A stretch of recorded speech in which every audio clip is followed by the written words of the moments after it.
Okay guys, magandang gabi sa inyong lahat. You know what's up? So ayan na, dito na kami sa bahay.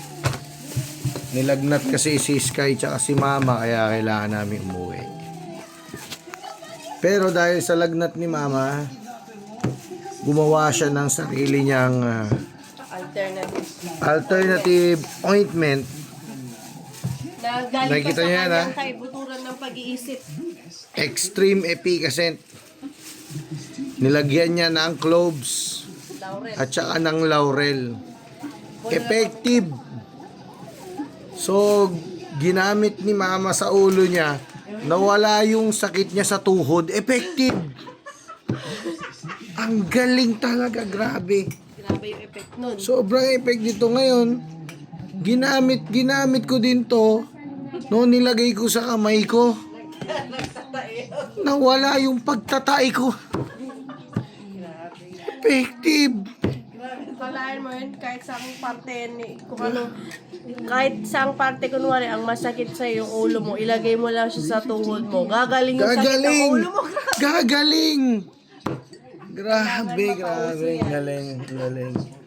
Ay, nakita niyo, di ba? Medyo lumalabas na yung boses ko ng konti, di ba? Lumalabas na, no? Nagpalagay ako sa likod. Mabalik na yung boses ko. Ang galing nitong ointment na to, grabe. Cloves tsaka laurel. Kulang pa to ng bawang, sibuyas, paminta. Ganun naka-effective. Kulang pa luya niyan, ha? Wala pang luya yan. Wala pang luya to, G.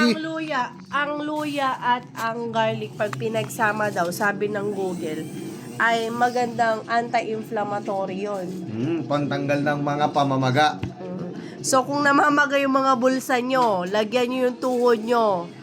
Mawawala yung pamamaga ng bulsa nyo. Mawawala yung tuhod nyo. Ito pa matindi dito, guys. Ito matindi dito. So, ginawa ni Mama to, di ba? Nilagay niya dun sa bintana.